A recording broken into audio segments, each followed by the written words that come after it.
The art of introducing oneself. Adrian Novak had given more personal introductions than he could count, yet none of them had ever felt entirely complete.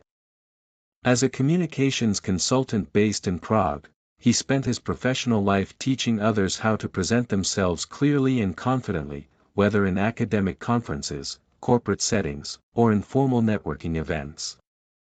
Despite his expertise, Adrian remained quietly aware that a personal presentation was never a simple summary of facts, but a carefully negotiated narrative shaped by context, intention, and audience. His interest in the subject had begun years earlier, during his first international conference as a graduate student. Surrounded by confident speakers who seemed to define themselves effortlessly, Adrian struggled to condense his identity into a few coherent sentences. Each attempt felt either superficial or overly complex. That experience left a lasting impression and planted the question that would guide much of his career: how does one introduce oneself without reducing a life to a script? Over time, Adrian discovered that most people treated self-introductions as a formality rather than a meaningful act of communication. They recited job titles, degrees, and affiliations, believing these details were sufficient. Yet he observed that the most memorable introductions rarely followed this formula. Instead, they revealed motivation, curiosity, or perspective, offering listeners a sense of the person behind the credentials. As Adrian's career progressed, he began working with professionals from diverse backgrounds. Scientists, artists, entrepreneurs, and educators all shared a similar anxiety when asked to speak about themselves. Many feared sounding arrogant, while others worried about appearing insignificant.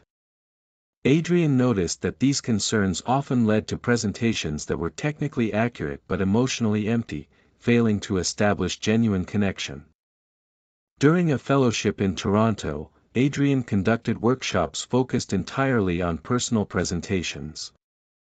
Rather than teaching rigid structures, he encouraged participants to reflect on the purpose of their introduction.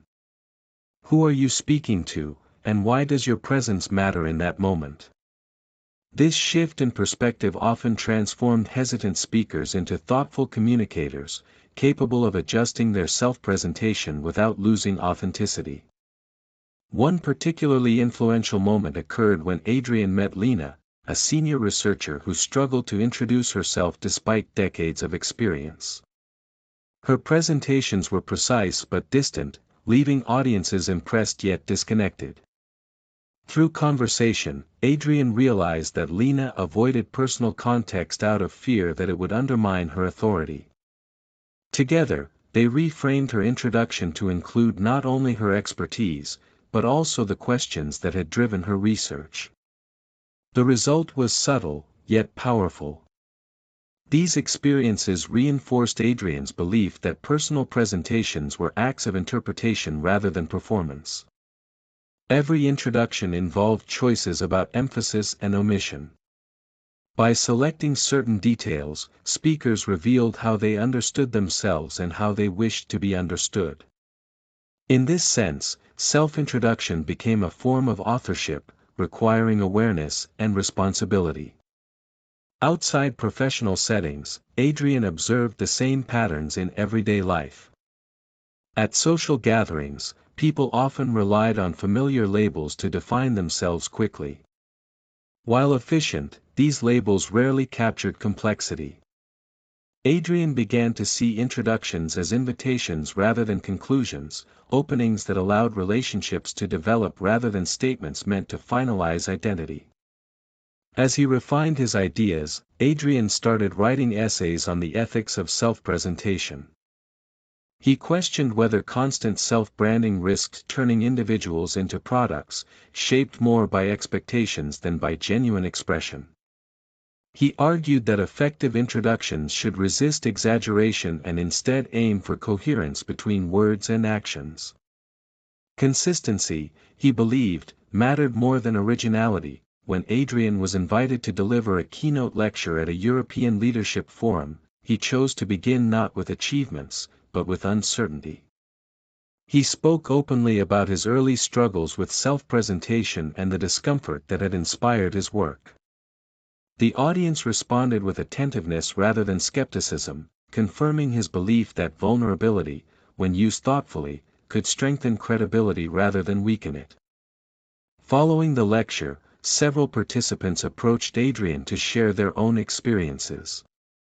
Some admitted they had spent years repeating introductions that no longer reflected who they were. Others realized they had never revised their personal narrative, even as their values and goals evolved. Adrian encouraged them to view introductions as living texts, subject to revision as understanding deepened. In his later work, Adrian emphasized adaptability. A personal presentation suitable for an academic panel might feel misplaced in a community meeting or a creative collaboration.